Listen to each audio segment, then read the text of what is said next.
Bismillahirrahmanirrahim. Assalamualaikum warahmatullahi wabarakatuh. Nama saya Umi Anis Manila dari Fakultas Ekonomi dan Bisnis Prodi Manajemen. Saya di sini akan membahas dugaan terjadinya korupsi dana desa di Kecamatan Pasak Telawang, Kalimantan Tengah.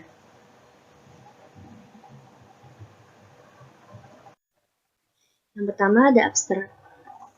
Terbitnya Undang-Undang Nomor 6 Tahun 2014 tentang desa menjadikan dana desa suatu hal yang sangat menggiurkan. Karena nilai dana desa mencapai 1 miliar. Adanya kasus yang menjerat oknum aparat desa menjadikan pengelolaan keuangan dana desa benar-benar sangat perlu dikawal dan diawasi oleh semua lapisan. Penulisan artikel ini bertujuan untuk mengetahui tentang tindak pidana korupsi, fenomena, dampak, serta upaya pemberantasan tindak pidana korupsi dalam pengelolaan keuangan desa. Kesimpulan dari artikel ini adalah, tindak pidana korupsi dalam pengelolaan keuangan desa merupakan segala tindakan yang dapat merugikan keuangan, maupun perekonomian negara maupun desa. Banyak fenomena yang menjerat aparatur desa, khususnya kepala desa, dalam pengelolaan keuangan dan dana desa. Korupsi menyebabkan kerugian bagi negara dan masyarakat. Menghancurkan sistem perekonomian, sistem demokrasi, sistem politik, sistem hukum, sistem pemerintahan, dan tatanan sosial kemasyarakatan. Dan korupsi berdampak pada psikologis orang terdekat. Pemberantasan tipikor dapat dilakukan dengan upaya pencegahan atau preventif, upaya penindakan atau kuratif, upaya edukasi masyarakat atau mahasiswa, upaya edukasi LSM atau lembaga swadaya masyarakat. Lanjut, di sini ada pendahuluan.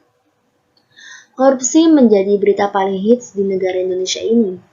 Setiap tahun ada saja pejabat yang terseret kasus korupsi. Dari pajak, sapi hingga Al-Quran dikorupsi. Segala bentuk cara telah dilakukan oleh negara untuk memberantas pergerakan korupsi. Namun sampai sekarang korupsi masih berkeliaran dan tumbuh subur di seluruh wilayah Indonesia. Seolah menjadi ulat, korupsi terus menggerogoti negara dan melubangi keuangan negara. Dengan berdirinya Komisi Pemberantasan Korupsi atau KPK melalui Undang-Undang Nomor 30 Tahun 2002, korupsi diharapkan bisa ditekan. Namun, seberapa usahanya, masih saja ada kasus-kasus muncul.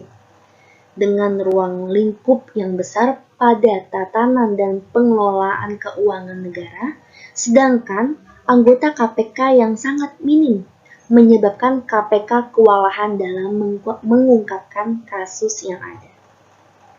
Apalagi dengan adanya otonomi daerah dan yang baru lagi adanya Undang-Undang Nomor 6 Tahun 2014 tentang desa, di mana dalam hal ini ruang lingkup dari pengelolaan keuangan negara bukan lagi hanya sebatas pada pemerintahan dan kementerian, serta pemerintahan provinsi saja, melainkan ruang lingkup pengelolaan keuangan bertambah pada sektor desa.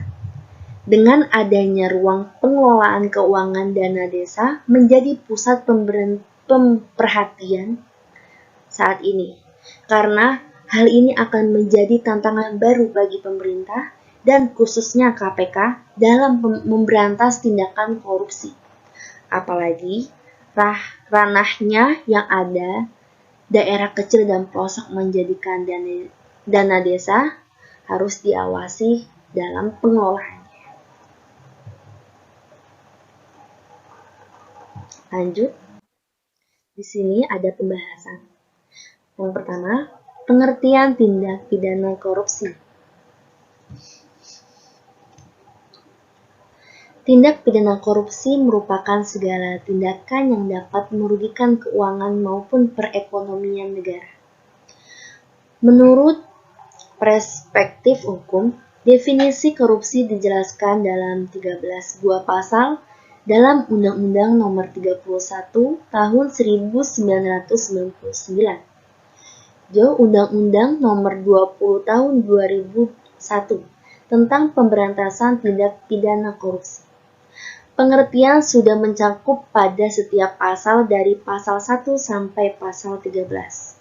Sedangkan pasal 21 sampai 24 dalam Undang-Undang Nomor 31 Tahun 1999, Undang-Undang Nomor 20 Tahun 2001 tentang pemberantasan tindak pidana korupsi, menjelaskan tentang tindak pidana lain yang berkaitan dengan tindak pidana korupsi. Lanjut. Di sini ada menyimpulkan, dan menurut KPK 2006 menyebutkan bahwa yang termasuk tindak pidana korupsi yaitu 1. Korupsi yang terkait dengan kerugian keuangan negara adalah sebagai berikut. A. Melawan hukum untuk memperkaya diri dan dapat merugikan keuangan negara. B. Menyalahgunakan kewenangan untuk menguntungkan diri sendiri dan dapat merugikan keuangan negara. Yang kedua, korupsi yang terkait dengan suap-menyuap adalah sebagai berikut. A. Menyuap pegawai negeri, memberi hadiah kepada pegawai negeri karena jabatannya. C. Pegawai negeri menerima suap, dan lain-lain. Lanjut. 3. Korupsi yang terkait dengan penggelapan dalam jabatan. A. Pegawai negeri menggelapkan uang atau memberikan penggelapan. B. Pegawai negeri memalsukan buku untuk pemeriksaan administrasi. C. Pegawai negeri merusakkan bukti. D. Pegawai negeri membiarkan orang lain merusak bukti. Yang keempat, korupsi yang terkait dengan perbuatan pemerasan. A. Pegawai negeri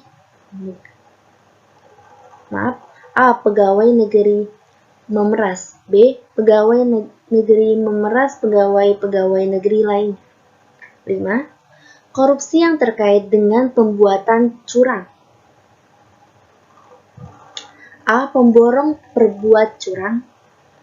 B. Pengawas proyek membiarkan perbuatan curang. C. Rekanan TNI atau Polri berbuat curang. D. Pengawas rekanan TNI atau Polri membiarkan perbuatan curang. Dan masih banyak lagi. Lanjut. Berikut adalah dampak masif korupsi yang disebut oleh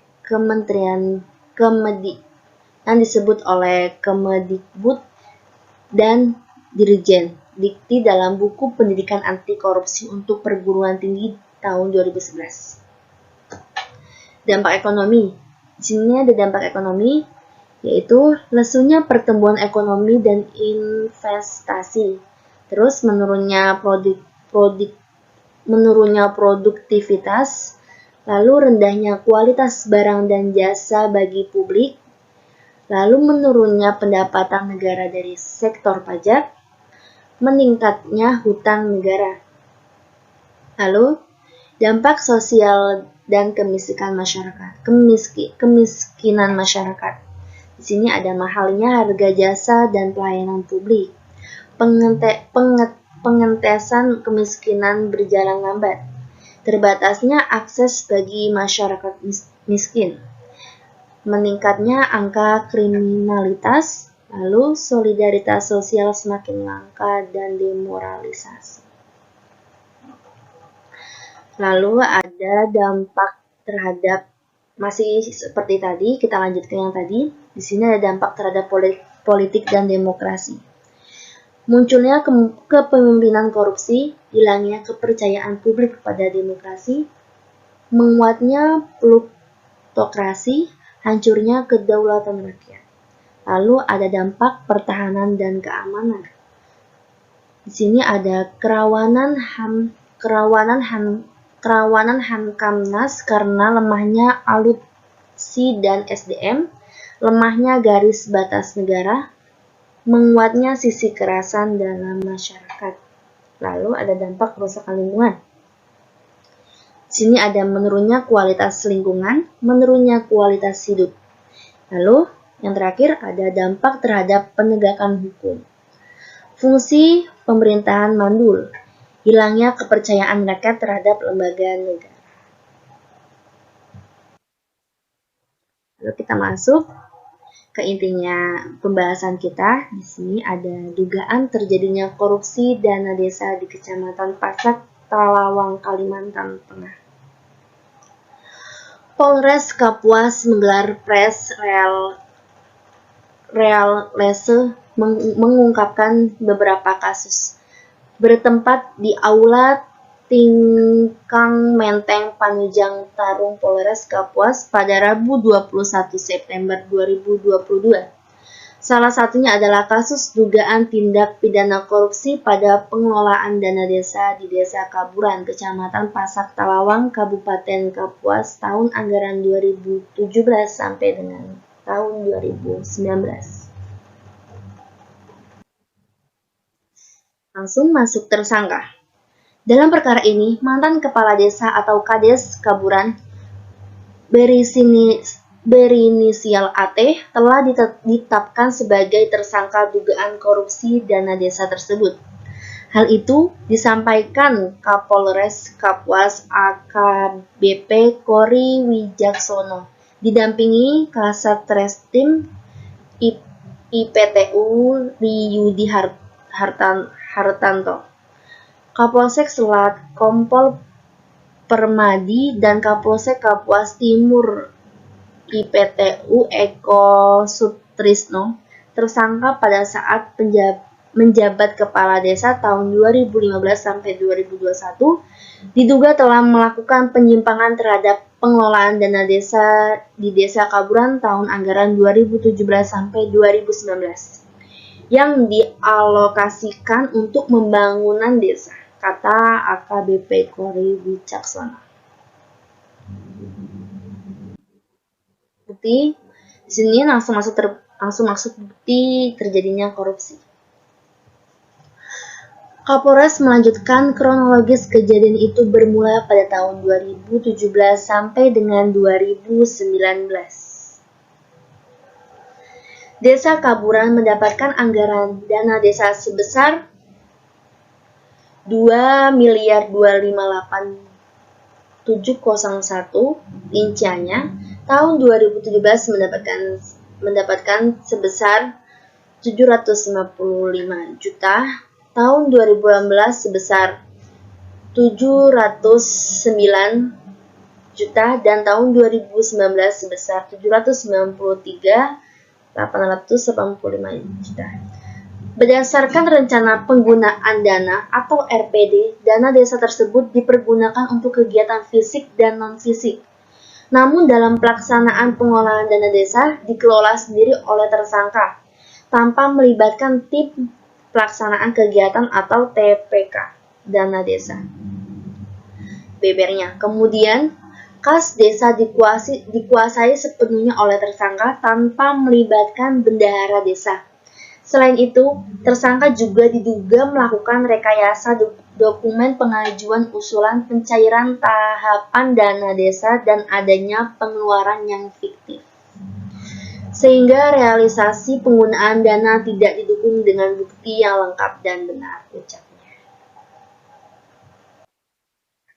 Tindakan yang dilakukan oleh Kapolres untuk mengatasi korupsi ini, akibatnya tersangka TA disangkakan dengan pasal 2 ayat 1, pasal 18 ayat 1 huruf B Undang-Undang Nomor 31 Tahun 1999 tentang Pemberantasan Tindak Pidana Korupsi, Undang-Undang Nomor 20 Tahun 2001, pasal 65 ayat 1 KUA pidana subsidiar pasal 3 pasal 18 ayat 1 Undang-Undang Nomor 31 Tahun 1999 tentang Pemberantasan Tindak Pidana Korupsi, Undang-Undang Nomor 20 Tahun 2001. Ini saya akan menyimpulkan kesimpulan artikel ini. Kesimpulannya, dari semua uraian yang telah dipaparkan, maka kesimpulan dari artikel ini yakni tindak pidana korupsi dalam pengelolaan keuangan desa adalah segala tindakan yang dapat merugikan keuangan maupun perekonomian negara maupun desa. Begitu banyak fenomena kasus yang menjerat aparatur desa dalam pengelolaan keuangan dan dana desa. Dan yang paling banyak terseret kasus tipikor pengelolaan keuangan desa adalah kepala desa korupsi menyebabkan kerugian bagi negara dan masyarakat, menghancurkan sistem perekonomian, sistem demokrasi, sistem politik, sistem hukum, sistem pemerintahan, dan tatanan sosial kemasyarakatan. Dan korupsi berdampak pada fisiologis orang terdekat.